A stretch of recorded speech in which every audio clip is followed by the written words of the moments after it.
Hello and welcome to episode 27 of the Gaming Death Podcast, recorded the week of January the 14th. I'm one of your hosts, Chris Gannon, and here with us tonight we have Don Bernard.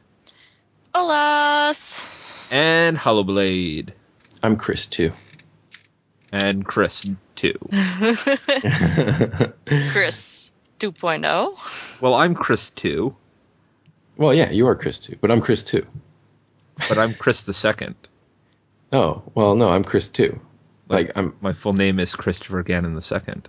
Right, but that's not my name, but I'm Chris, too. Chris as well. Yes. There we go. Much Chris, better. too. Chris 2.0.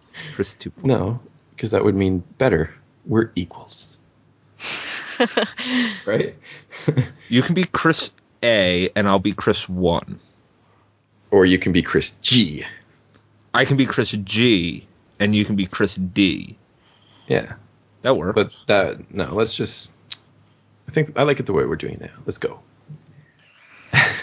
Go where? Where are we going? Well, I mean, if you want, we can go movie and dinner. Don? Yeah. Don, I'm sorry. I might steal your... So It's cool. He's kind of a... Dinner and a movie? He's kind of a... I'm not going to slay his reputation, but let's just say you're not the only dude he flirts with. Oh.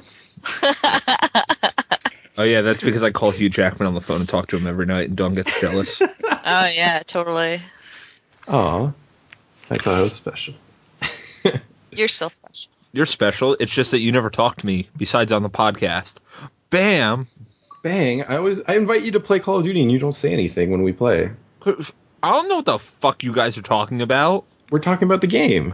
He's in B House. He's in B House. What the fuck is B House? There's bees in that house. Don't you want honey? Come on, yeah. No, I have one of those. Library too, somewhere. I have the B House in Skyrim. Yeah, me too. Did you get a fish library? No, I haven't played Skyrim. Exactly. He's not building that other so house. You should know where B House is. Yes, it's in Skyrim, not in Black Ops. We have to figure out callouts for everything in Call of Duty because sometimes we struggle and we got a plan. That 3.4 win-loss ratio is not going to carry itself. But not only that, your friends were saying how people that use submachine guns suck dick, and I'm like, that's all I use. It's a joke that we say because like everyone uses submachine guns. Everyone uses the new thing to make fun of is LMGs. Those things are crazy. They're way too good. Have you LMGs? Yeah, the light machine guns. Really? The slow shits? Have you tried them? They are ridiculous. They have no recoil and they're like a 2-shot kill. It's insane. Really? Crazy. Yeah, they're really good. You have to play a little bit slower because of like to look down the sights it takes longer. But like quick draw I think kind of cancels that out. So it kind of ends up like it's just crazy. The only downside is you run really slow and it takes a long time to look down the sights. But if you can like perch up somewhere, that's the only thing that's going to kill you is a grenade. Not even a sniper can stop you. Like those things are crazy. It's ridiculous. Bullets, like just crazy.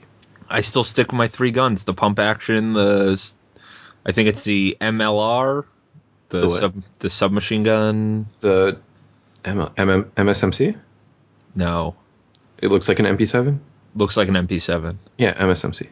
Yeah, that thing's really good. It's one of the best guns in the game. Have you tried the FAL with? That's the other weapon. That's my third. That's my third go-to. Yeah. That thing is the best gun in the game, hands down. I think. I think they like nerfed it a little bit because I used to be able to kill somebody in 2 shots, and now it takes 3. No. It's still 2 shots. They just up the recoil of it. Well, supposedly, and like, but it's still ridiculous. That thing is like an anti-SMG gun. Like it's good at close range. It's good at long range. It's good at everything. It's like a sniper. It's really good. Too good. I'm really bad at sniping. I tried doing it. I can't do it. We were actually, before I got on, we were doing multi-team, and all 3 of us were sniping, and we were actually winning games. We won a TDM game and a hardpoint game. It's fun. It's challenging. I was playing yesterday by myself because nobody was on, using the sniper, and I got 14 kills without dying with the sniper, like running gunning. Really? Yeah. Holy shit. And then I died. Shit is never going to happen. That's really good. Yeah, that'll never happen again. Because still, though, it happened. It happened, meaning it has the very faint possibility of possibly happening again. Because you are capable of doing it. That's crazy. See, I think what the thing is with me and sniping is if I'm not the host of the match, I have too much lag and they can shoot me before like I even aim down the sight, because I'll aim down the sight and pull the trigger and they'll kill me before like my bullet will even fire. Yeah, that happens a lot, especially when you walk around corners. I don't know. There's little tips that like you can take that will help that. But oh no, it's Black Ops. It's fun. I'm looking forward to the new maps. It's fun. Yeah, me too. At the end of the month. Yeah, me too. I don't know. Right. Should I buy the season pass or should I? I'm gonna buy the season pass personally. Wait, what is it? $30? I think it's $50. It's expensive, but like if it's a game you're gonna play all year, I mean, right? You're gonna buy all the map packs probably. It's I will buy a little bit cheaper, I think. I think each map pack is gonna be $20. I think 1,400 Microsoft points. Okay, so not $20, 15. 15. No. Right. So times 4 or 5. 4. They usually do about 5. Yeah. That's God, I'm not good at math. $75. Yeah. So if you're paying $50. So you're saving $25. Yeah, technically. The only thing is you have to put the big down payment right at the start, and it means like if you start hating the game, you still are out of that money. No, I'll play Black Ops all year. Yeah, I really like the game. I think I'm going to play it too. Like I'm actually surprised I like this more than Halo. I used to be a Halo really. fan. I cannot go back to Halo. I've tried. I can't go back to Halo. Player. It's so slow. It's not slow. It's like its time is done. That style of game is done. Like people can't get into that anymore. We've been spoiled by Call of Duty. Like Call of Duty just gives you shit all the time. You unlock this. Oh my god! Here, have a medal. You earned it. And it's like it's always petting you on the back and like, like petting you and scratching your nose and like scratching your back, scratching the back of your ear and just like being like, oh, good boy, good boy. It's not just that. It's that Halo is the same game basically since the first one. It's really not. Single player wise, yes. Single player, yes. Single player, yes. I agree. And actually, it's time for something new because yes, this is a new Halo game by a new studio, but it's still Halo. The problem with this one is the levels are boring. Like you go into those like weird ass like robotic areas where everything's kind of moving, and it's like everything looks the same. Like you're going left, you're going right, but it all looks the same. Then you go to like, did you get to the levels where it's like those big tower things that you have to deactivate or something like that? I got to the 3rd level. I mean, I guess maybe you would have done that then. I don't know. I put Cortana in something and opened up some door. Yeah, sure, fine. Let's just say you did it. I don't think so. There's those big tower things. You have to go through like 4 or 5 of the exact same thing throughout the whole game, and it's just like this again. It's always the same scenario, and it's just boring. I don't know. I really didn't like Halo 4 single player. I just don't want more Halo. 343. I want a new game, and I still found it better to fight the Covenant. I thought it was more fun to fight Covenant than it was to fight the new people. They promised more of a puzzle-like combat with Halo 4, and that's not what we got. So, I don't know. Well, that's not what I wanted. Anyways, Dawn. Yes. I see you've been playing an interesting game. Yes. What have you been playing? I'm still playing Jeanne d'Arc. Jeanne d'Arc. Jeanne d'Arc. Dark. I got stuck as hell on, like, the second main mission. And Chris had to bail me out.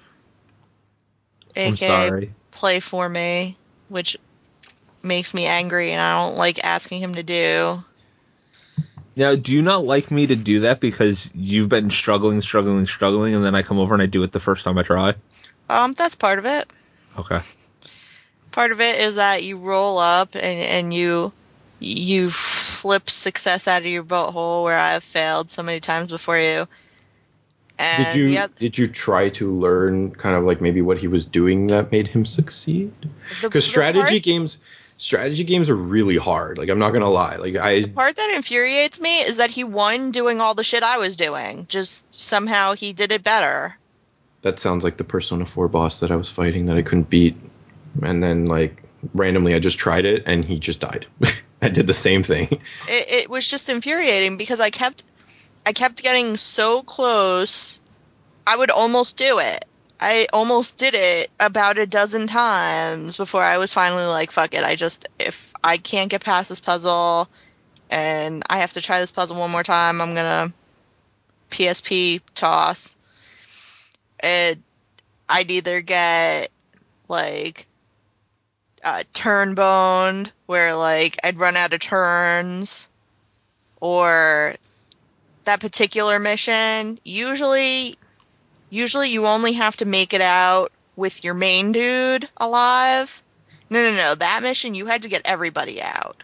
That mission was ass, by the way. That mission was ass. You had to get everybody out. Alive. To the exit on the other side of the map. You had to get everybody out alive. You had 12 turns to do it in. And you had a fucking map full of monsters with 2 bridges to deal with. So you had to go over this river either one way or the other way, where like it would just funnel all the monsters to you no matter which way you went. And they had a really high level guy guarding the exit. And you'd have like a general, and there's generals blocking the exit. And the one time I killed the general, but it was on the last turn. So it was like, oh, game over. And I was like, really? On the last turn I killed the general and you can't let me have like that as my free move to GTFO because everybody on the board's dead but me? That sucks. I was so pissed. Yeah, I don't like those strategy games with turn limits. Like, see, I would always struggle. I struggle with a lot of the Disgaea games. Like, those get pretty hard. I love Disgaea. It's good, yeah, but it's like those strategy games, they can get really hard. They can get really hard. Disgaea, I love it so much because there's so much to do in it. That game never ends. I don't know, how do you level up to like a level 300-400 or like 1,000 more? Like, well, you can level up to 9,999. Exactly, but like, yeah, how do you have the patience for that shit? No, because there's ways to, like, I've seen people can get to like level like 8,000 in like 10 minutes, right? Like, there's ways of doing it. I just don't know how. Like, I finished Disgaea 3, and my characters are like level 60 or level 70, and I don't know how to get past that threshold without grinding for thousands of hours. But I know there's a way. I just don't know how to do it. There's exploits with items and stuff like that, and combos. Exactly. Like, Disgaea 1, if you have ninjas, you can destroy the entire board. In like one turn? In like one turn. You can go through the entire game. Because they have crosses, like a cross move. Mm-hmm. And at level 1, I think they deal like 900 damage to each person in the square of this cross. And you can, if you have 3 ninjas, that's most of the boards. Like, size-wise. Yeah. Like, that's, I don't know. But yeah, those games are good. Jeanne d'Arc's another good one. I played that too. I still like. Are you still playing it, Don? Yeah, I'm still playing. I'm just like, I'm slowly making my way through and try not to take my defeats too hard. And it's just learning. It's a matter of learning and being, I don't know. I think there's not enough of kind of a reward system. Like, you beat the level, okay, so you can move on, and you can shop on the map you were just on. And there's like nothing to buy in the shops, and sounds like ass. Yeah, maybe it gets better. I'm hoping it gets better. Right now it's a little ass, and I'm a little frustrated. I just found out the other day that you can buy Legends of Dragoon on PSN and play that shit on your PSP. So maybe I'm gonna, if this doesn't work out after a little while, I think I'm gonna jump ship on it and say fuck it and play Legend of Dragoon instead. That's a good game. Because hacking and slashing shit in Legend of Dragoon way more rewarding than. Did you finish that game, Don? The first time through, no. Did you get stuck or what? I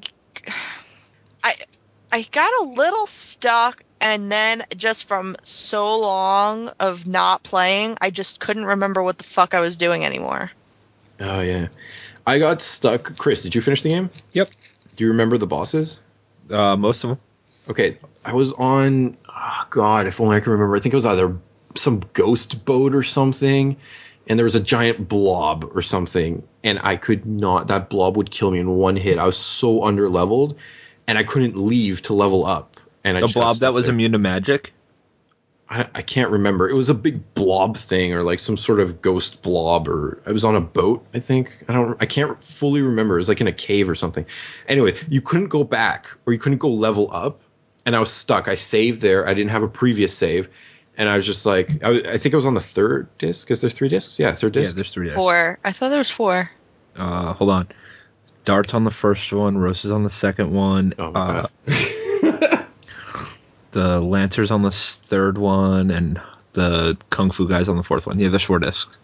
Yeah. Well, I think I was either on the third or the fourth disc. I think I was just on the 3rd disc when I got stuck. Oh, maybe we got stuck in the same spot. Anyway, I couldn't beat that boss, and I was so sad because it was so good. I think where I was, you know how somewhere earlier in the game you had to go to that prison?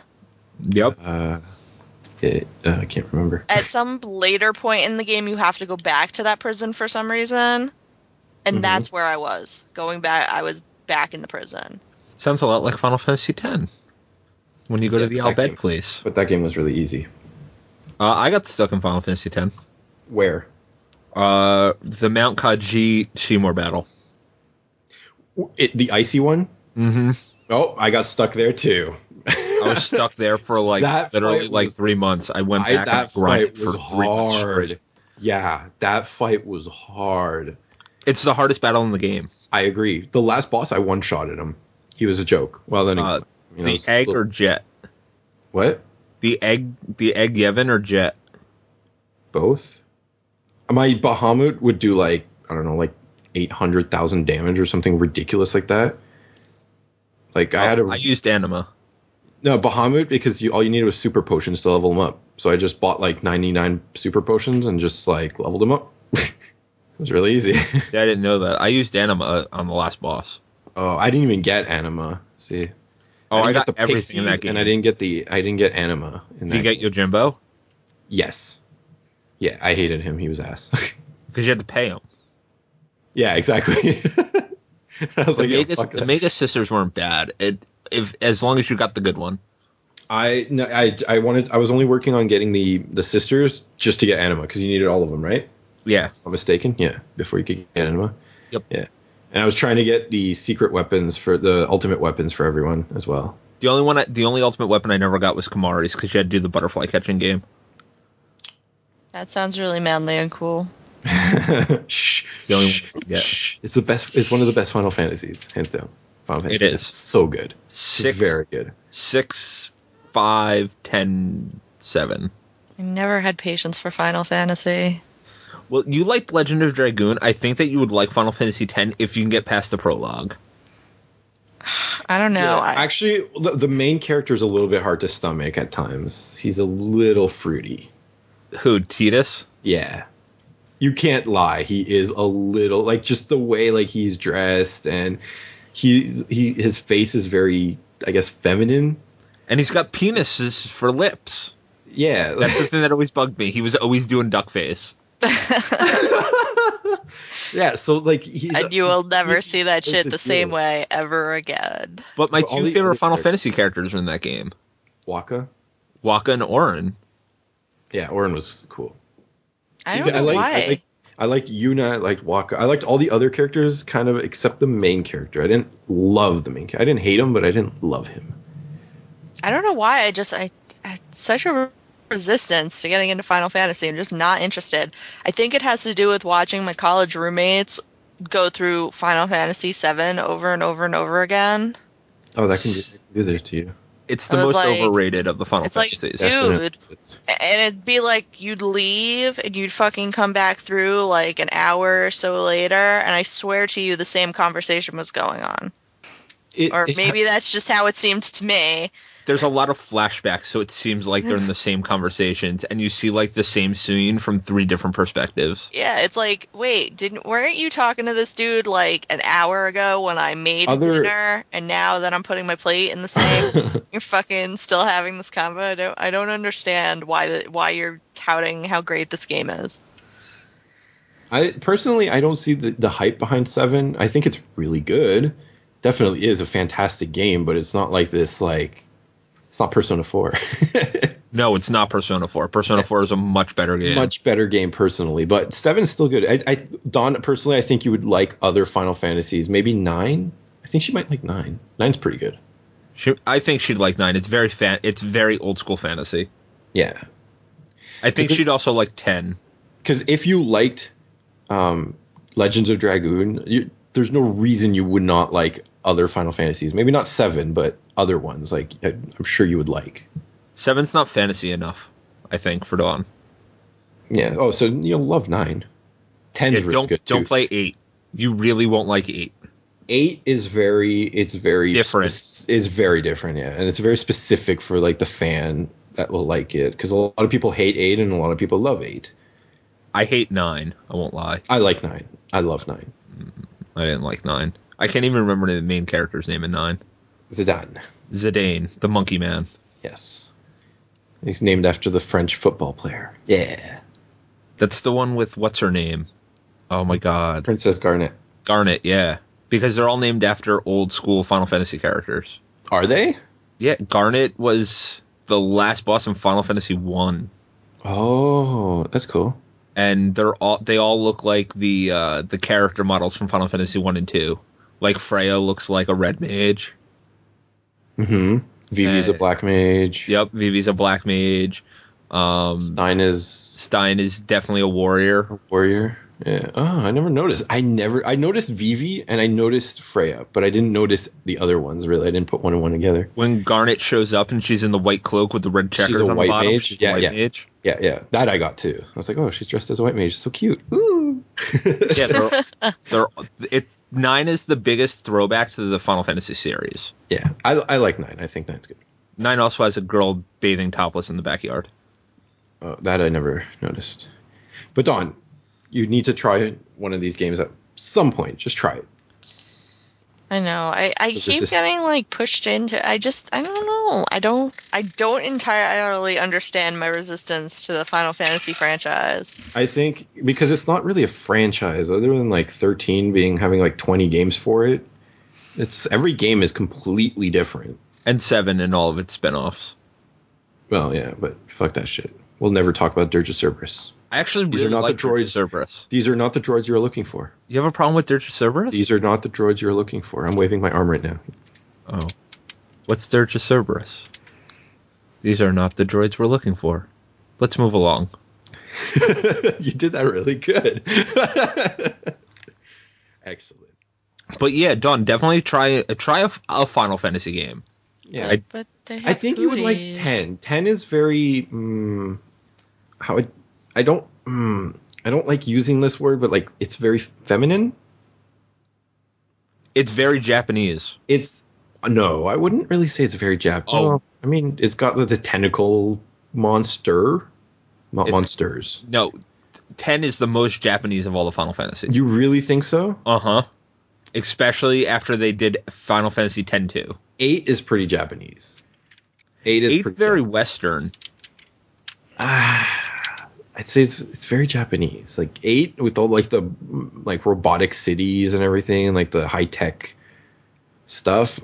But the storyline, there's a dude that's a sniper. It's very Western, modern day. Yes. Crap. Yeah. 10. No, now that you mention it, 10 is like has a very Japanese cultural feel to it, I guess you could say, with like the girl going on the pilgrimage. Right. Like, it's a very Japanese thing, like the people going from like temple to temple. Right. But other than that, I don't see why. And 10's music is the best, especially like 10's music is really good. Yeah. All the freaking temple themes. The temple themes are so good. Yeah. Okay. Operation: make Dawn play Final Fantasy X. Or at least watch somebody else play it. Yeah, one or the other. As long as they don't talk for hours. The beginning is slow. The beginning is slow as hell. I won't lie. That opening movie sucks. Like, it's really awesome the first time you see it, but when you die a whole bunch of times to sin at the very beginning, you're like, fuck. And you have to watch it again and again and again. I don't have patience for that shit. Maybe, why do I feel like, for some reason, Dawn will like Final Fantasy X too? No. Oh, Dawn might like Final Fantasy X too. That game is abysmal. It's really good. No, to see the ending, to see the true ending. Is it? Okay, yeah. Maybe. I don't know. I couldn't stomach that game. I like how you decide that I'm going to like this because you think it's ass. No, because you have really weird taste sometimes. All right, Final Fantasy X-2 throws out all the traditions that you know about Final Fantasy, adds in a dress system where you can change your character's clothing mid-battle, and that chooses the abilities they can use. And the main character from the main female, Yuna from Final Fantasy X, Riku, one of the side characters from Final Fantasy X, and a new character, Pain, go on this epic quest to try and find out if Titus is still alive. Oh, by the way, Yuna, after completing her pilgrimage, became a pop star. That sounds like that would annoy the fuck out of me. But it's a very girly game. You get to play dress up. It is. Oh my god, what a horrible game! I'm so sorry, Dawn. I can't believe I said you would like that. Just because I have a vagina doesn't mean I want my video game character to play dress up. No, but it is a very fun. It was a very girly game, though. Chris, you can't lie.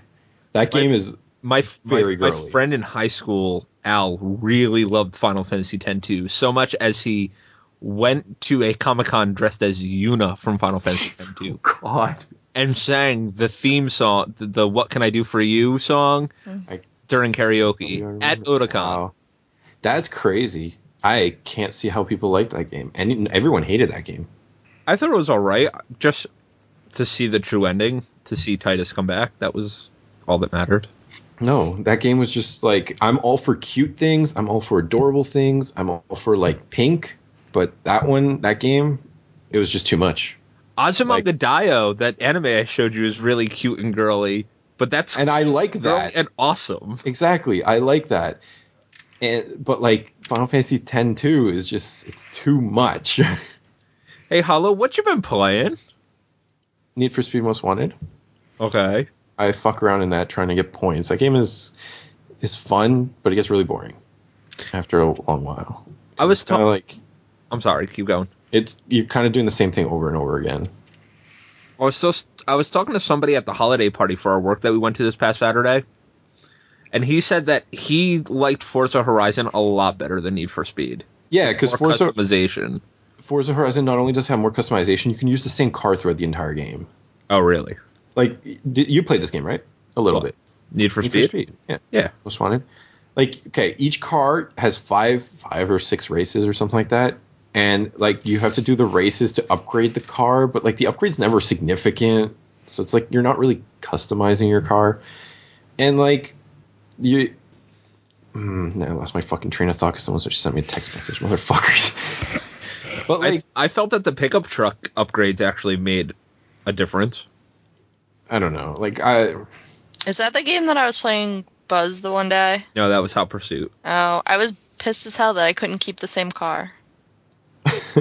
See, but like Forza Horizon, you can use one car almost throughout the whole thing. Like, well, there's like specific events where you have to use like a buggy or like an event where your car has to be a specific grade. But like I used the starter car for like the 18 hours that I played, and like unless it was a specific event where I had to use a different car, I used that one car. I was really hoping that this Most Wanted was just going to be a remake of the old Most Wanted, where you could like design your car, go to the garage, own a bunch of different cars, put decals on it, change the color of it and stuff like that. And it's not that at all, and that makes me a little mad. The original Most Wanted is also like $60 at used at GameStop. So stupid. I know. Those whores. I bought mine for $30. You're lucky. I've been looking for it. Not only does no one have it, but it's like retarded expensive. I'm really mad at the copy that I got, though. Why is that? Okay, I called up GameStop. This is like a year and a half ago, because I was trying to get all the launch games for the 360. And I was like, "You guys got a copy?" And they're like, "Yeah." And I was like, "Is it is it a platinum or is it an original?" And they're like, "Oh, it's original." And I'm like, "Are you sure? Check the disc for me." They checked the disc and they're like, "Yeah, it's original." And I'm like, "Original box and manual there?" And they're like, "Yep." And I'm like, "All right, cool." I drive there and get there. First off, it's a Platinum Hits disc in an original box. Mm-hmm. And because it's for my collection, not only that, the disc has a radial scratch on it. Oh. I forgot about that. So they ended up giving me like $10 off. I ended up getting it for like $20, and I took it over to Play and Trade, and they took the radial scratch out for me. Nice. But I thought I'd pick it up because it was $20 and it's most wanted, and I can still play it. I need to track down an original disc or a Platinum Hits box, either or. I got Burnout Revenge, which is another one I find that kind of bit hard to find a original case for, but I got an original finally. I want to play that. I can't find Gun anywhere. Oh, I have that. Yeah, that's a good game.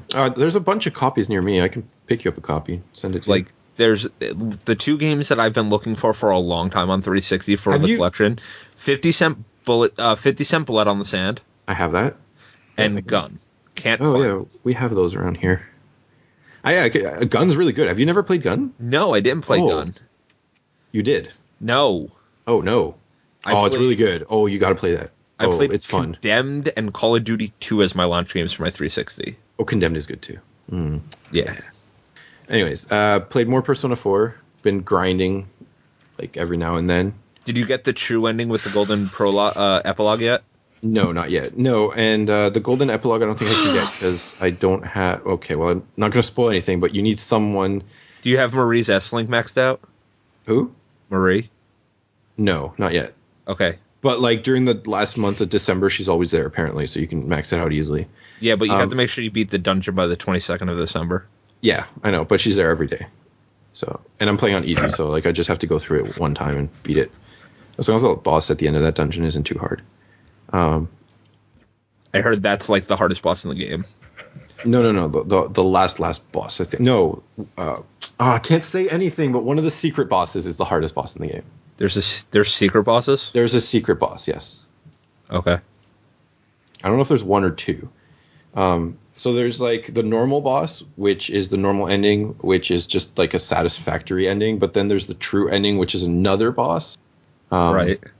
And like, I can't say anything because it will spoil stuff. I'm telling you, I know who the killer is. I can't tell you if it is or isn't. But I don't want to spoil anything. My logic is sound. I mean, I guess your logic is sound, but is logic really what comes into play here? No, that's because my logic is totally off the wall and not real, not really going by actual logic. That's why it's so you're just guessing. No, yes. No, because I have evidence to back up my theory. If you make the evidence up, it's not real evidence. I'm not okay. All right. Just saying. This isn't a spoiler for Persona 4. I think Adachi is the killer. The bumbling sidekick weirdo. Seems likely. Okay. Exactly. Because I'm between him and Dojima, but I don't think Dojima's the killer. I really don't. Too much stuff. Because he's at the house every time. He's at the house every time that after you save somebody, the killer will be outside and go, no, that kind of crap. But the reason I think Adachi's the killer, first off, when you save the pop star, see, I don't have to give anything away. When you save the pop star, when you go to camp out the pop star's place, he's already there before you get there. She's already gone because you never see her, and then he's really quick to capture the guy that's not the killer. Second off, he gives you a lot of information and tries to throw you off his trail only when you guys are around. I think he's a lot smarter than that. And third off, he's from a big city. I think that the whole reason that he's doing this is he's in a small town. He's trying to make a name for himself. So he's like, hey, if I do these murders and I kill all these people and then I pin it on somebody else, I think he's trying to pin it on Dojima, and I capture him, then I'll be a big famous detective and I won't have to be anybody's sidekick anymore. I mean, it's an interesting theory. I still think you're crazy. If I get to the end of the game and it's Adachi, I will drive to Canada and smack you. And I'll ride in the car and I'll be like, hi, Hollow, and try to make him not smack you. Hi, Dawn. I'll be like, hi, Dawn, as I'm dodging Chris's hand. How are you? Anyways, but yeah, I want to play Persona 1 and 2 and 3. I started 3, but Persona 2, there's a little issue with. What's that? I don't know if you know, but Persona 2 is divided into two parts. Oh, is it? Eternal Sin and Immortal Punishment, or Eternal Punishment and Immortal Sin, something like that. Sounds very Japanese. Innocent Sin, and Eternal Punishment. Anyways, they released Innocent Sin had never been released here in the US until they released it on the Vita, or not the Vita, the PSP. Okay, so that's the Persona 2 that you can go to the store today and buy. Okay. For like $20. Eternal Punishment never got a re-release, so it's a PS1 game, and that's the first part of Persona 2. And that game sells for $100. Is it on the PSN yet? No, it's not. Oh. That's the problem. So I want to play Persona 2 is a direct sequel to Persona 1, supposedly. That's the only games in the series that are direct sequels. Direct sequels, yeah. 3 is not a sequel to 4. No. But they cross over kind of, sort of. Kind of, sort of, yeah. There's a couple of characters that you'll see from each game. And some of the characters have family relations. Like the girl from the Velvet Room in 3 is the sister of the girl in the Velvet Room in this game, in 4. The blonde-haired chick? Yeah. Okay. And I'm not quite sure who the hell Mary is yet, so. I don't know. I think she's dead. No, I don't know. Later on, there's something that happens in there that I guess that's why they put her in there to make it make more sense. But this game it's very confusing at times because it's very, what's the word for Persona? It's like, it's all about your emotions and like really, really deep meanings. Everything has a meaning to it. They don't tell you what it is, but it's like, here's the meaning of it. Like, this is the lesson you're going to learn today. I have a girlfriend in my Persona, so it's good. Shh, Don. He said he had a new friend that he's plays. That's video cool. games. I bitched to him about my Skyrim husband. Dawn was laying next to me when I was like, yeah, I have a girlfriend. And she's like, which one? The chick with the curly hair? The chick with the tomboy with the short hair? Or the other one? And I was like, the other one. Yukiko? Yeah. I love Yukiko. I think she's most. the best character. I agree. Honestly, I didn't like her at first, but once you get to know her, she's so funny. Exactly. Like, all the dumb shit she says randomly is so fucking funny. She's a very sheltered child. That's what it is. She doesn't know anything about the world outside. Yeah. The best part with Yukiko was her trying to cook and you like pretending to eat. Oh yeah. At the camp out. Yeah. Oh, you need to watch the anime for that. That they make that part really funny. I hate that fat chick though. I can't remember her name. Starts with an H. Yeah, the one that broke Yosuke's scooter and yeah. So she was funny. like, I'm on a diet. This is all I have. Mountain o food. That's not nice. Yeah. Yay, Persona. All right, and I played Black Ops 2. More Black Ops 2. Prestige 9. So awesome. It's a fun game. Resident Evil 6. Ooh, Resident Evil 6. Oh, talk about Resident Evil 6. All right. Resident Evil 6, I played... Okay, everyone says the campaigns are like 2 hours long. They're not. They're way longer than that. I've been playing the Leon campaign. I finished chapter 1, and that took me like an hour, close to like 45 minutes or so. That was chapter 1. There's 5 chapters, I think, in each thing. Right. So, I mean, so far, it's definitely not going to be 2 hours. The complaint I have with Leon's campaign, everyone said it was like the more like an original Resident Evil. It really isn't. Oh, really? I really feel like Leon's campaign is like Left 4 Dead, and then randomly, like midway through, it turns into Black Ops zombies, where like there's windows and the zombies start coming in the windows, and you have like people you're chilling with, like that you're like saving, and they all have guns, and everyone's at a window shooting zombies. I'm like, oh, I'm like looking, I'm like, Black Ops disc is on my outside my Xbox. How am I? What's going on here? That's funny. Yeah, but that being said, it is not a bad game. I'm playing on. Have you played anybody else's campaign yet? No, I only played Leon so far. Okay, I'm gonna go just through them in order that they give them to me. So I'm just gonna play them like that. I don't think that you can judge that game and say it's not a bad game yet. Well, so far it's not a bad game. I like it so far. Well, that's what everybody says about Leon's campaign. Leon's campaign is the best. Mm-hmm. Is it Chris's campaign that everybody starts to rage face? His and Jake's. As long as it doesn't get too crazy with the RPGs and all that, I would be okay with it. So, I don't know. We'll have to wait and see. So far, not too bad, not so annoying. I don't know, like, people complain about the QuickTime events. I'm playing on Amateur, I think it's called. It's like the easy mode, and you don't have to do the QuickTime events, which is, like, thank God, because in, like, 5, sometimes some of the QuickTime events were really irritating. Oh, I suck ass at QuickTime events. Yeah, so you don't have to do anything, so I'm just enjoying the story at this point. Like, I'm not overly concerned about, like, how hard the game is. right. But it's interesting. It's not spectacular, but it's a really pretty looking game. Yeah, I mean, you should definitely try it, Chris. It's not like, it's like the Resident Evil movies. The first one was a scary one, and then they just became action movies afterwards. Like, the more you progress through the movies, like, each one is more and more action movie. Like, the last one that came out made absolutely no sense. Like, that movie was a mind fuck of no senseness. But yeah, it's pretty good. Try it, Chris. Try it. I shall try it. You should try it. If you're a Resident Evil fan, you should try it. It's no Operation Raccoon City, thank God. It's not that bad. Oh, everybody loves Orc. What are you talking about? Another game I played, which a lot of people were talking big things about, is Journey. Oh, I have to LOL. I know where this is going because I saw your Facebook status the other day.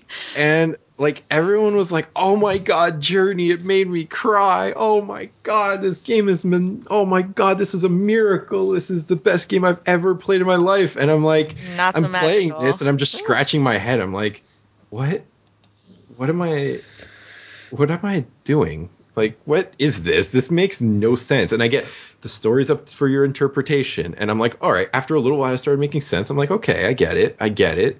I started interpreting my own story, I guess you could say. Yeah.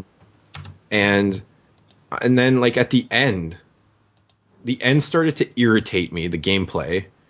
And then the ending made me go, like, what was the point of this? Like, I just threw my controller. I was like, okay, that's enough. Never again. Aw. Chris? That's so awful. Yes. It is. What did you see so special about this game? Please explain it to me. It's pretty. It's an artsy fartsy game. It is. It is a pretty game. I will not lie. It is artsy fartsy. But why was everyone saying, oh, game of the year, game of the year, oh, this game of the year? Not game of the year. No, I'm sorry. This is just an artsy fartsy game. Chris is shopping. I don't know. Whenever anything different comes up, people lose their goddamn minds. They either think it's the best thing since sliced bread, or they're like, fuck this shit. Worst thing I've ever touched in my life. But see, people were like saying how they got emotional that they were like playing with somebody and they lost somebody. I was just like, not really, because you just find somebody else. And I'm just like, okay, person. I'm sorry. Yes, I am shopping. I'm buying Persona 2 Eternal Punishment on eBay for $15 right now. Are you really? Yeah. I'm going. There's a $15 one. There's an $89 one. There's a $210 one, and there's a $127 one. Is it bid or buy? Buy it now. I hate bidding on eBay. I do too. Sorry. I hate you. I didn't mean to shop. It's just I wanted to. No, you totally did. That's why you typed in www.ebay.com. No, I didn't type that in. I just clicked on my quick link. And I bought Persona 4 Arena on 360 for $20. That's a pretty good price. Yeah, don't get too excited about that game because it's not like fantastic, but it's still cool because you play with the characters that you get to know, right? So. Well, it's actually on my wish list. I don't know if I'm going to buy that, but I am buying the other one. Yeah, $20 is a good price. I'd support it. But I'm sorry that you did not like Journey. Whatever. It wasn't as good as everyone said it was. It really wasn't. See, in Japan, Eternal Punishment Persona 2 came out in Japan, but not here. And apparently that game is very expensive too. Yeah. $88 plus $40 shipping is as cheapest I see here. That sucks. It does suck. Such an expensive game. But yeah, and I played this RPG called Mugen Souls, which is... I've heard of Mugen Souls. Friggin' hell, dude. How do you explain this game? It's an RPG like a generic. It's very Japanese. This game is very Japanese. This game might be the JRPGs are. This may be the most Japanese game of 2012 that I didn't play during 2012. Because like, you're on a ship. The ship has a bunny face. The main character bathes with her bunny slaves as sponges. It's kind of gross. It's just a crazy Japanese game. It's nothing special. Yeah. So I don't know. I need to play more of it. I only played like the first. I'd say the first. I got to the first place that you get to actually control your character, and then it kind of stopped because these Japanese games always take a long time to open up. Yeah, they do. All right, Chris, what have you been playing? I've also been playing some more Black Ops 2. Good choice. Good choice. We've talked about that a little bit before. Playing Persona 4 Golden. I'm stuck. It sucks. Yes, you are stuck. The worst part. I'm playing on normal. I don't know if I'm like too low level because I stopped grinding because you told me I didn't need to grind anymore. So I'm level 35.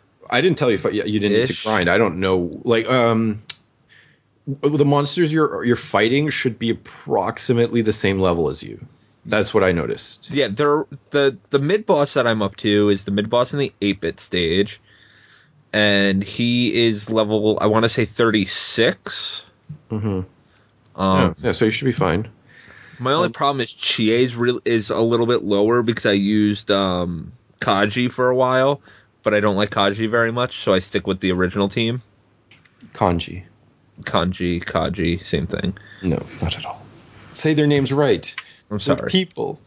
Yeah, they are. But you got stuck. This is the second time you get stuck. Second time I've gotten stuck. The first time I got stuck was because I was being stupid. Mm-hmm. This time I'm using all my power ups. I'm using all my like defense ups, attacks ups. I'm using all my defense downs and attacks downs and stuff like that. And it's just not working out well. Yeah, this game is very like heavily emphasizes like elements and like stats and status changes. Worst part is because I was like, maybe I'm doing something wrong, so I looked up a FAQ on the mid boss for this, and they're all like, no, you should be able to do it around level 35, and I'm like, fuck, what am I doing wrong? And then I got to see what the final boss of the stage is. And I'm like, fuck, I'm never going to be able to beat him. The final boss of that stage might actually be really hard, yeah. It's like he puts up a physical barrier, and you have to knock it down and before he can build it up again. Yeah, fuck, it's not hard as long as you have people attacking. It's that fight is awesome though.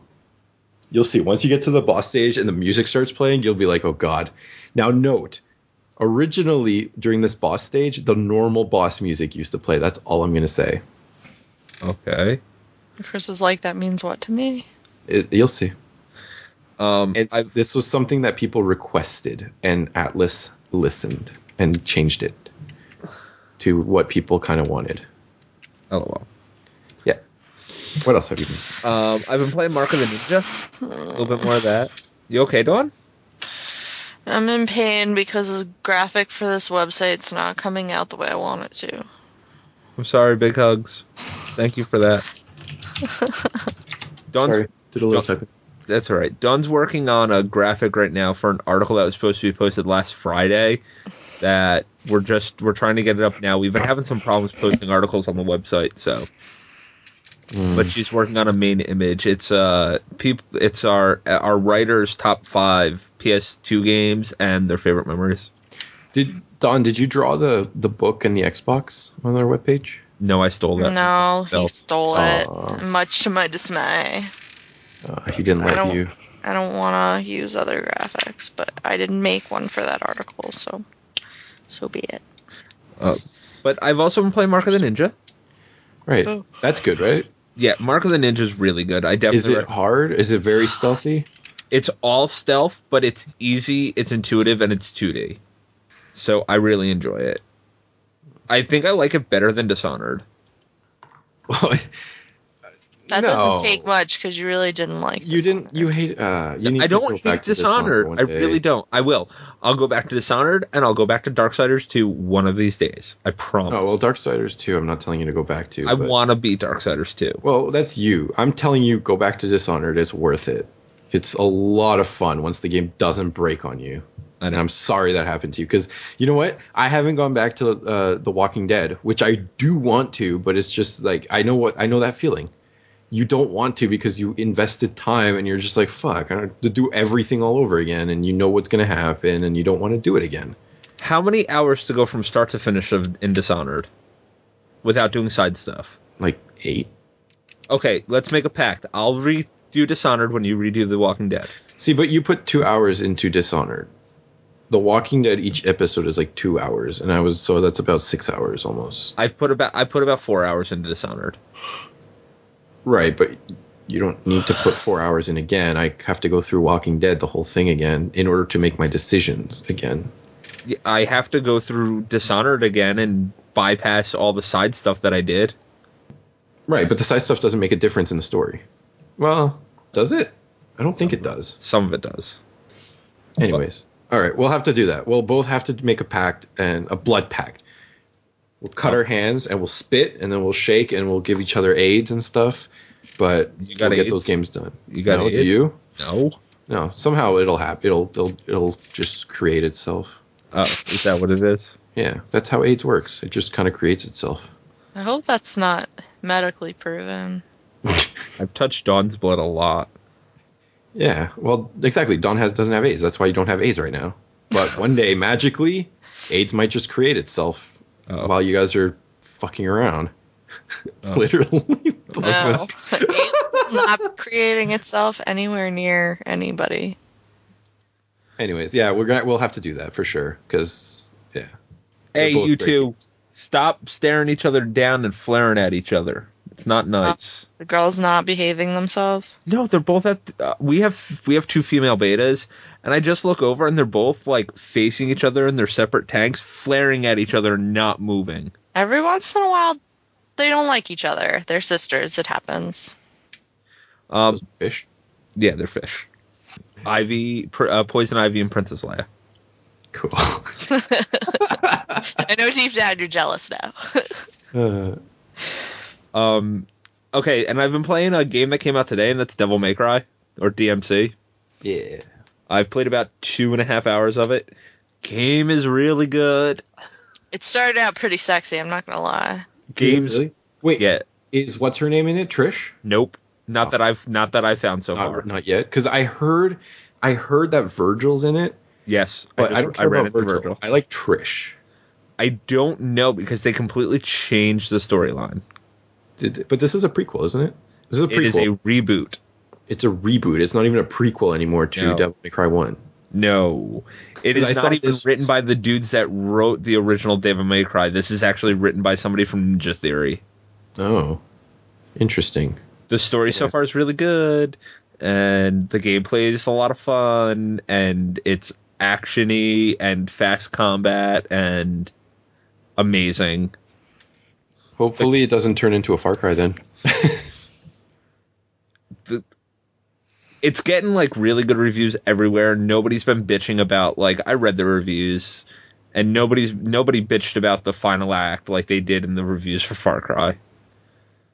I didn't like the final bit of Far Cry. But Nobody does. anyways, I have to play it. I bought it today as well. So, I don't know. I'm hoping that it's good. You're saying it's good. That's good news. Oh, Is the combat a lot of fun? Yeah. Especially when you unlock your angel and demon powers. Ooh, that sounds cool. Because What are the worlds like? Because like I didn't play the demo, but I saw gameplay, like that demo that I guess that they showed at E3, where the city starts breaking apart and stuff, like, and just everything's floating. Well, Is what it all like that? what happens is you're in the real world, and there are these things called rifts, which will bring you over into limbo, and that's like a fucked up version of the real world. Mm-hmm. But it's still kind of happening on the real world. So if you break something in limbo, it happens in the real world. Oh, interesting. So like there's a part at the very beginning of this game where you're fighting this like hunter demon, and he removes a Ferris wheel, and they kind of like jump to not Limbo, actual real world, and you see the Ferris wheel that you're running away from, like breaking down the buildings and shit down this pier. Wow. Yeah. That's so creepy. That's so cool. Because imagine that being IRL. Yeah, You exactly. have a Ferris wheel being chucked around and shit. But the combat's a shit ton of fun, especially after you get your angel and demon powers. Because you have your regular sword rebellion that you've had in all the games. Now if you hold the left trigger, it turns into this giant fucking demon axe. It's slower, but like you hold the left trigger to like use your axe. And if you hold the right trigger, you get a scythe, which is the angel weapon, and do that. So you can be like, smack somebody 3 times with Rebellion, knock them into the air, switch the axe, knock them down, and then switch to the scythe to finish killing them. You'd figure that the scythe would be the demon weapon, and a hammer would be the angelic weapon or something like that. It's the other way around. The demon weapons seem like they're slower but more powerful, and the angel weapons seem like they're faster and more for crowd control. Yeah. That sounds cool. I'm going to have to play it. I bought it today, and my friends invited me to play Black Ops, and I didn't get a chance to play it yet. I still have it here. It's still sealed. Definitely play Devil May Cry. Fair warning, it is the worst box I've ever seen. Uh-oh. I got to check this out. I got to open this now. The front cover's really good. The back cover says nothing about the game. It's just like the reimagining of the Devil May Cry series. And there's 2 screenshots. Yep. There's no manual. No, games don't have manuals anymore.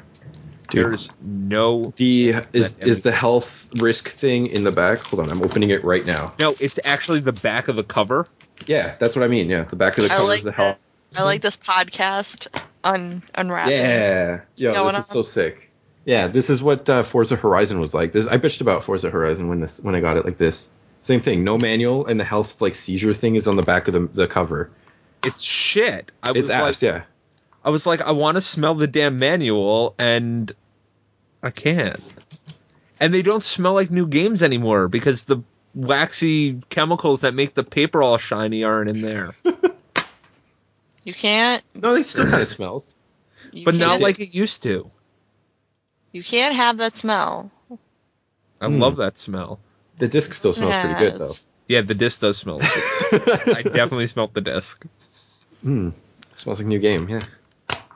But it's really good. Put it in your 360 right now so that you can't go play Black Ops when you're done with the podcast. Go play Devil May Cry. I want to play Black Ops when I'm done. No, you want to play Devil May Cry. Oh, but the thing is, I want to sit down and play Devil May Cry. Oh. Play Devil May Cry. You'll love it. I promise you you'll really like it. I hope so. I bought HD Devil May Cry, like the 1, 2, and 3. I played 1, and I was like, okay, this is pretty cool. And then I got to the first boss, and I was like, oh my god, fuck this game. How do you do this? I watched a video on YouTube, and I'm like, I watched the guy, he kills him the first boss in like 3 hits, and I was like, I tried doing that, it didn't work. And I was like, wow, this game is really hard. First boss in Devil May Cry. It's a spider? The lava spider? Yeah. Yeah, I can beat Devil May Cry 1 in 20 minutes. 20 minutes? Yeah. It takes 20 minutes to run like down through the hallways and get the keys and shit. No, it doesn't. It does. No, it doesn't. Is there a way to move really fast? There's tricks and stuff, but I can beat Devil May Cry 1 at the top of my game. I can beat Devil May Cry 1 in 20 minutes. When I got the HD re-release, it took me 43 minutes to beat the first game. How? I know that game inside and out. Right, but how? How what? How? That's like saying... I don't know how that shit works either. Did you see this, Dawn? No. Well, maybe when he played through it the second time, and it took like 40 minutes. But... You saw me beat Devil May Cry 1 in 40 minutes, Dawn. Did I? Yes. I don't remember. I want to... okay.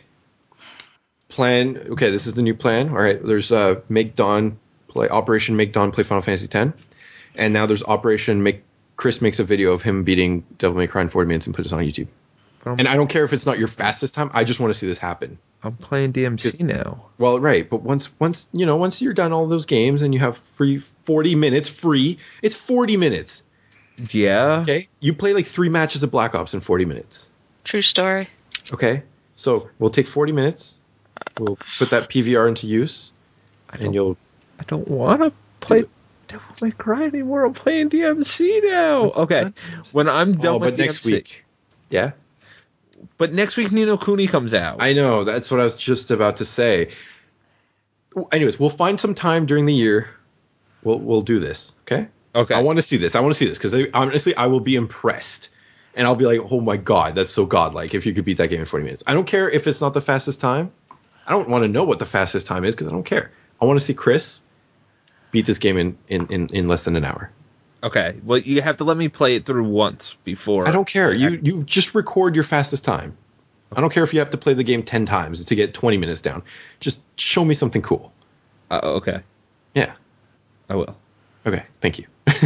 All right. You guys want to get on to some opinionated news? Do it, Don. Yes. Yes. She did it anyway. I love how there's a as like do it. Oh yeah. Okay.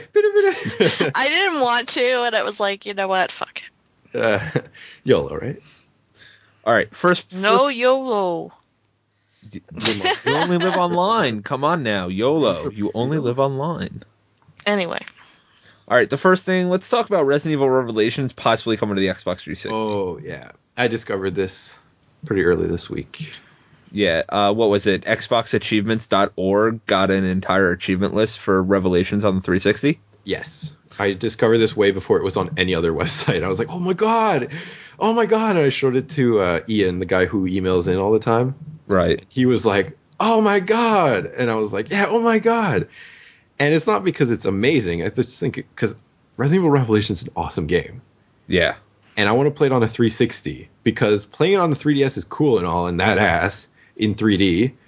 But the control, the 3DS controls are fucking gay and horrible.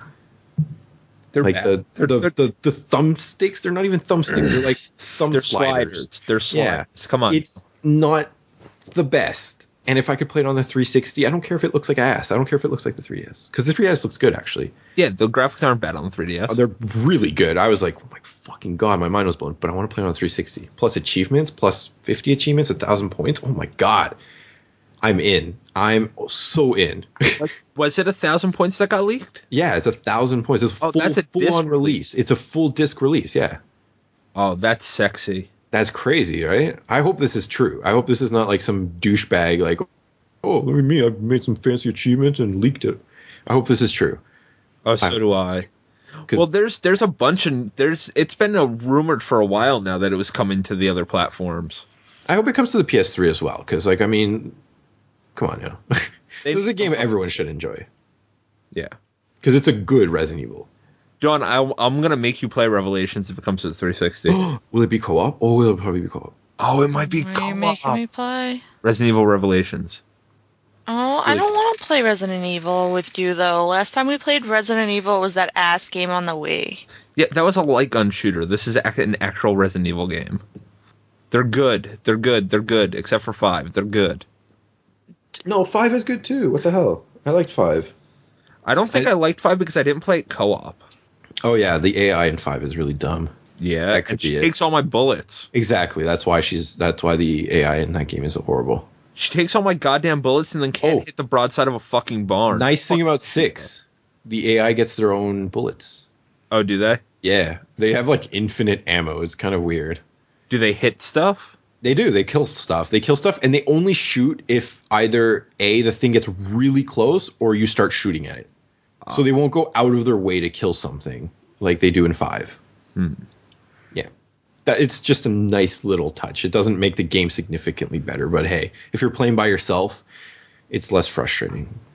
That's right. I'm still waiting for Dead Space 3 to be my co-op game. I still need someone to play through that with. Yeah, that game's going to be cool. Although, I don't know. Okay, I watched some really quick gameplay of the co-op, and it almost seems like there's some parts, like co-op parts, where it's like you have to do co-op to get to these areas or something.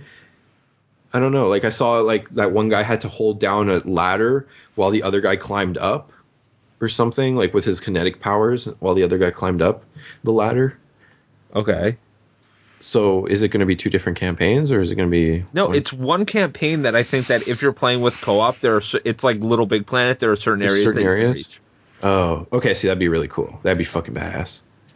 It's just I like Left 4 Dead by myself because it's like that tension of you being by yourself, Right. and I like that. I can imagine it's not going to be as creepy because it's not scary. It's creepy, right? What? But if Dead you're with Space? someone else, yeah, Dead Space. Yeah. If you're with someone else, it's probably not going to be as creepy, right? Because the same thing with Resident Evil. Resident Evil is probably a little bit more scary when you're by yourself, and even with the AI partner, kind of fucks it all up. Like it's not as scary. I think it'll still be creepy because I don't know about you, but when I play co-op with people and there's a cutscene or something like that, or it's like a really tense part, I normally don't talk. Yeah, no, me neither. I like to Because, listen like- to the dialogue and everything. like, voice acting. And like I'm really of all my years of playing video games, I've never really paid attention to soundtrack until very recently, and soundtrack has become like a really big part of why I like some games. Mm-hmm. The Devil May Cry soundtrack is amazing. Yeah, I think the first game that made me really notice soundtrack was Final Fantasy X. I really like the music in 10, but I wasn't when- appreciating soundtrack. What do you mean? Like I would 10, I appreciated the soundtrack because I heard those songs and they got stuck in my head. Yeah, it's not a soundtrack.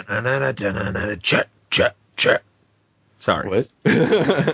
The Like- Jets theme is awesome. That heavy rock song? Right. That song is awesome.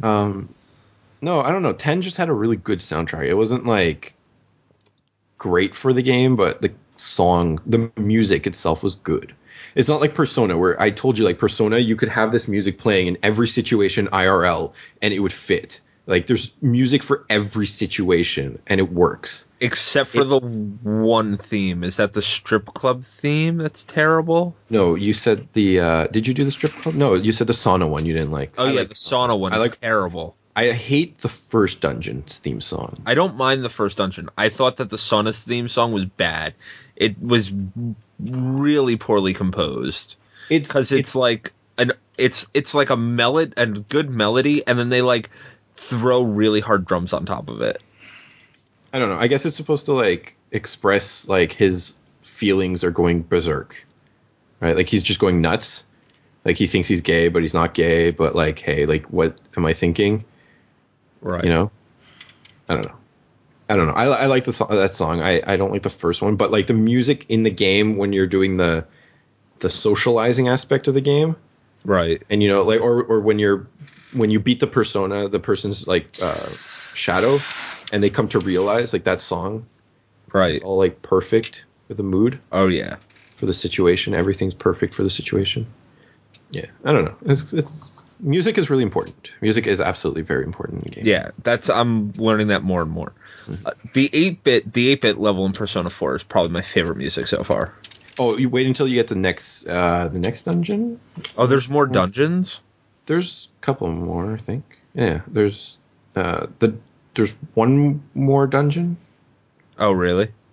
There's I'm 50 hours into this game, so. Are you really already? How are you 50 hours? I'm only 50 hours now. Oh, well, I guess you have to grind more than I do because I'm playing on easy.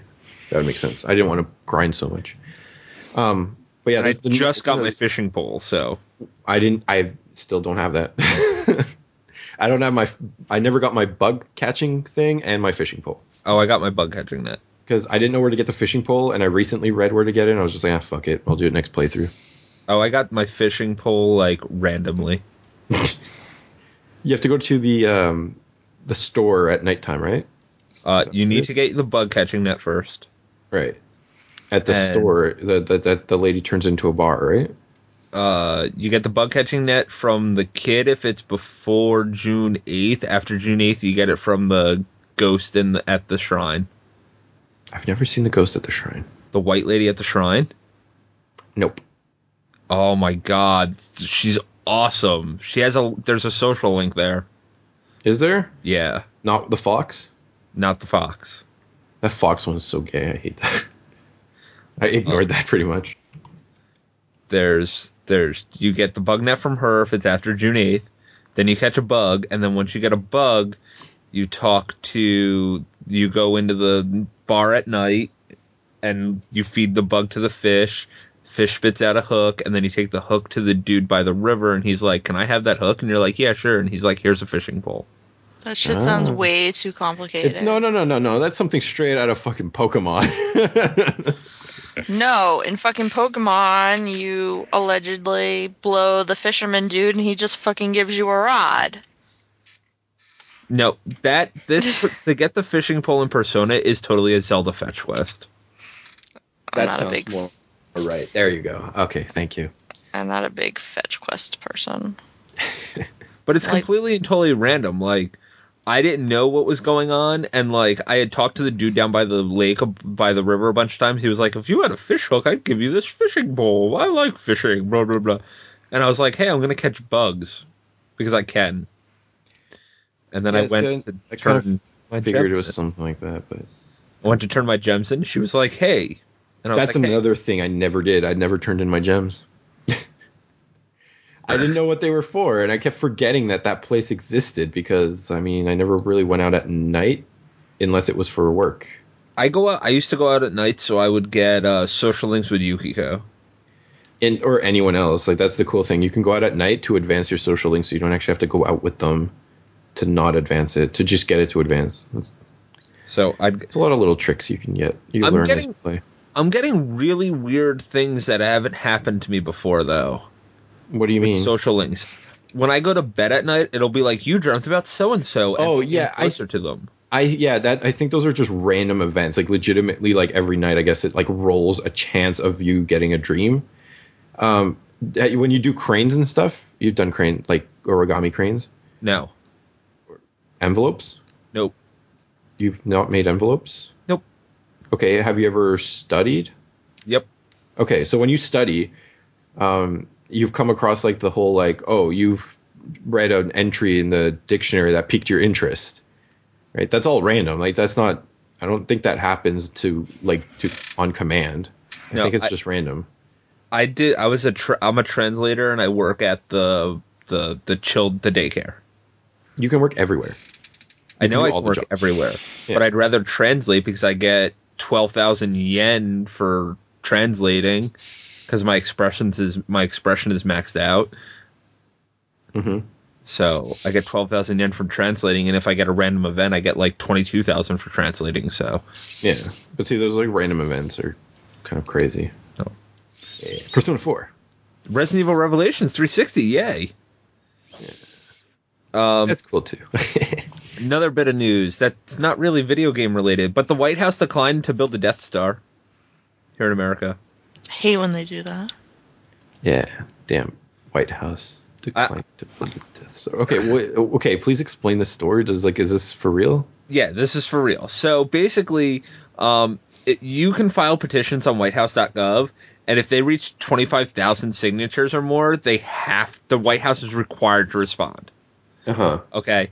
One of the petitions that recently came up was a petition to secure resources and funding and begin construction of a Death Star by 2016. And it reached like 35,000 signatures. But they responded to it. Well, Paul Shawcross, who's the chief science guy, was like, hey, guess what?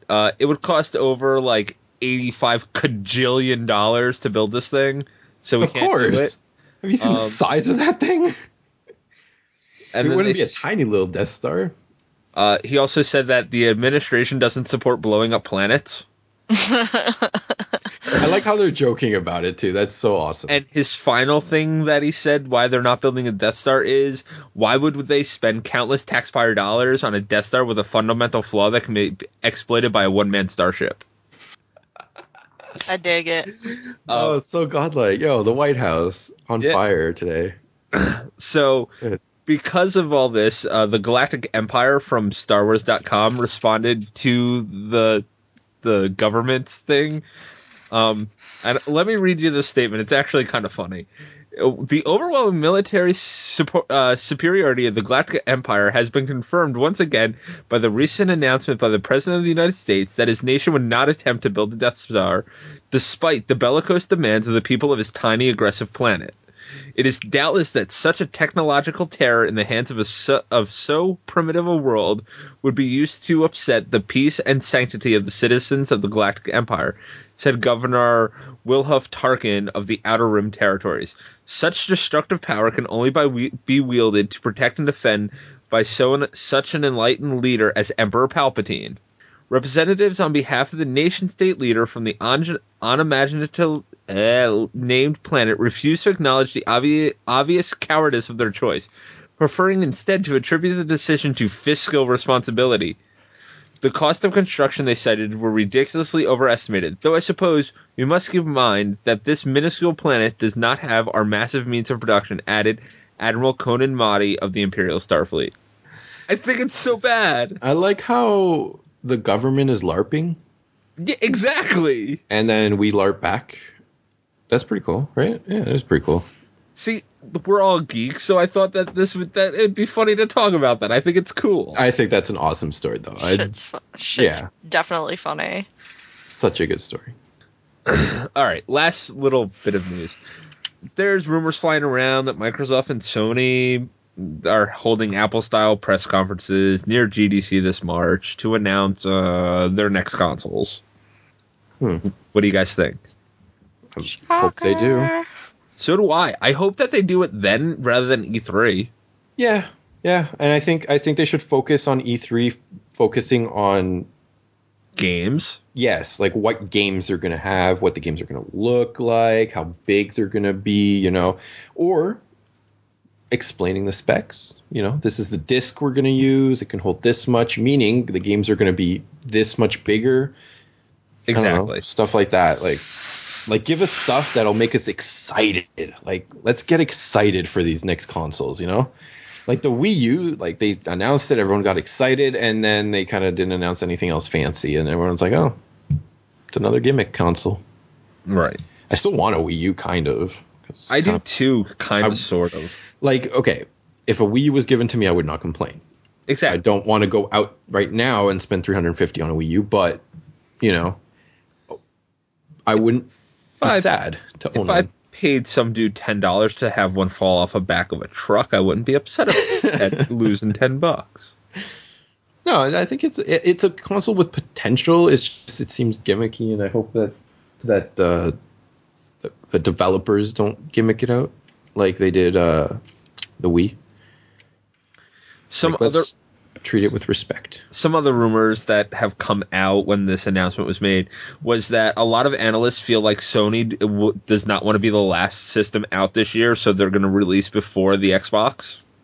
Let's see it happen. And they're also saying that a lot of analysts are saying that these consoles are going to start at around $350. That's a really good price. Yeah, but that's starting. That means there's going to be more expensiveness. I think that $350 is going to be the top end for Microsoft. You think so? Yeah, I think that's going to be their top end. I hope so, because I'm not spending more than... Maybe $399 at the very highest. I'm not spending more than like $400. For some reason, I can see $449 being like the big hard drive one. No, I don't think they're going to go that route again. No? No. I hope not, because and I also hope they go with like 500 gig hard drives, or like, 1 terabyte hard drives would be too bad. Terabyte would be nice. Yeah, terabyte would be nice, especially if we're going to go with this like stupid downloading route and all that nonsense. Like, I think they're going to have to do a terabyte. I think so too. Because I'm almost positive that they're going to have to let you bring over your arcade games. Okay, here's things they need to do. Microsoft, hell, even PS3 needs to do this. Take some notes. Bring over your trophies and achievements. That's number one. Yep. Do not create a new thing. Like, continue doing this. It works perfectly fine. People have their obsession with this. Even if they say they don't, people feel nice when they get a trophy or an achievement. True story. Oh, yeah, I just hit 30,000 achievement points, and I felt very shiny. Exactly. 2, let's transfer over all these arcade games. They're still good. People are definitely still playing agree. them. Like, it doesn't really cost them that much to keep them, like, up there, I would assume. If they can launch the next Xbox console with the arcade that currently it has, same thing with PlayStation, with the arcade that they currently have, it'll do great because you'll still have shit to play when you're done playing the 4 or 5 games that you wanted to play at launch. Exactly. And like, let's prepare some arcade games that are developed slightly faster than like a big game, right? And let's release them a couple, like, as the weeks progress between launch and then the first batch of games. Right. Let's keep people busy. Keep your launch title to between 20 and 30 games. Don't go any more than that, and don't go any less than that. And let's have like a nice variety. Yeah, and there's got to be at least 1 to 2 first-party titles in there. Like, good first-party title. Yeah. Although with Sony, I can see this. With Microsoft, I don't know. If you really think about it, Microsoft doesn't have that many first-party titles. They do. They just don't do anything with them. I mean, give me a new Perfect Dark. Send Rare back making actual games. See, but I guess those would be considered first-party. No. Banjo-Kazooie? A new Banjo-Kazooie would a Banjo-Kazooie game still be considered first-party? Because like Banjo-Kazooie's been on the N64, right? So it's like... Well, that's when Rare was still a third-party developer. Third-party, right. But like you bring Banjo-Kazooie back, people are going to be like, oh, yeah, I remember this when it was on the N64. And then everyone will be like, But that's a first-party title. I guess it would be considered. Or just exclusives, I guess. Exclusives. Like, remember, we had, what is it, Blue Dragon? Right, yeah. Give us, exclusive. We had, what's that other RPG? We had a couple of exclusives that had nothing to do with first-party developers. Right, yeah, we need exclusives. Give us at least 2 exclusives that aren't like rehashes or remakes or anything like that. And Microsoft needs to step their game up with exclusives and first-party titles. Absolutely, because Sony will crush them this gen if they don't step their game up. It's going to be like the PS2 and the Xbox. Like the PS2 is just going to crush everything else. The only thing that I see that Microsoft has going for it that's a little bit better than Sony is the Microsoft Arcade is full of a lot more games, and Microsoft knows how to do business to get those timed exclusives a lot better than Sony does. For now, Sony doesn't know how to market, and they don't have money. They don't, but they step their game up significantly since like the launch of the PS3. Right, but at the same time, how are they supposed to step their game up if they don't have money to do it? I don't know. Support, I suppose. Like, I don't know. Yeah, you're right, but like, I don't know. We'll see. We'll have to wait and see. I hope that both of the consoles are really good because I like my PS3. Like, I always talk about Xbox, but you know, my PS3 gets some playtime too. You know, PS3 has some really good games. Right. Now, did we ever talk about our anticipated games of 2013 on this podcast? Nope. Well, yes, we did. I thought we did a little bit. Yeah, I think we did our top 5 most anticipated games. Did we? Yeah. I want to talk about that tonight a little bit. But if we already talked about it, then we don't have to. Pretty sure we talked about it because we all mentioned like Tomb Raider's BioShock. BioShock's gonna be good too. What else? Dead Space, stuff like that. Dead Space. Yeah. Ni no Kuni. Yep. Devil May Cry was one of mine. Devil May Cry was one of yours. What else was I anticipating? I was anticipating Lords of Shadow, Mirror of Fate, Lord of Shadow 2. Oh wait, Dawn. That's me. That's Dawn. Yeah. Let's get some more Castlevania stuff. But I would love to see Castlevania on the 3DS. Yeah, let's go. Have you seen the video game releases for 2013 yet? I've seen the first couple of months. Yeah. It's not too bad. It's good. It's fairly spread out, except for March. March is clusterfuck. Fuck March. It's like we have stuff in January, right? Yep. So like we had Devil May Cry this week. We have Ni no Kuni next week. And the week after there's nothing. No. And then the first week of February we have Fire Emblem on the 3DS and Dead Space 3 and Sly Cooper. Oh, yeah. I'm not going to get Fire Emblem. I thought about it, and I'm like, no, I don't like those style of games. And then the following week, you have Aliens Colonial Marine. Oh, that game looks like it might be fun. And then the following week, you have Crisis 3 and Metal Gear Solid, Metal Gear Rising Revengeance. Fuck, yeah. That title just makes me mad. Not really anything the following week. And then the first week of March, you have Castlevania, Lord Shadow, Mirror of Fate. Fucking March. And Tomb Raider. fucking March. And then the following week you have God of War Ascension and then StarCraft 2 Heart of the Swarm. Oh, I have the special edition for that pre-ordered. I'm so excited. I'm so not excited about StarCraft. I think I would have been excited about it like 5 years ago. Soul Sacrifice on the Vita as well. Oh, yeah, I forgot which is an exclusive Vita title, which looks like it's going to be really cool. Then the following week you have Gears of War Judgment, and then the following week you have Bioshock Infinite, and The Walking Dead Survival Instinct. Oh, yeah, the first-person shooter Walking Dead game. That game is... I don't know why, but I think it's going to be ass. It looks like ass. Then in April you have Injustice, Gods Among Us, Star Trek, and Dead Island Riptide. Oh. And then in May you have The Last of Us. And then we have nothing for June or July. Yeah. Oh, Shin Megami Tensei Devil Summoner Soul Hackers on the 3DS. It's the same series as Persona. Right. Probably not as good, but same series. Then in August you have Grim Dawn, which I don't know what that is, and War for the Overworld. And then you don't have anything until October, which is Pokemon X and Y. Right. Announced yet, but yeah, they'll announce it. They'll announce more shit.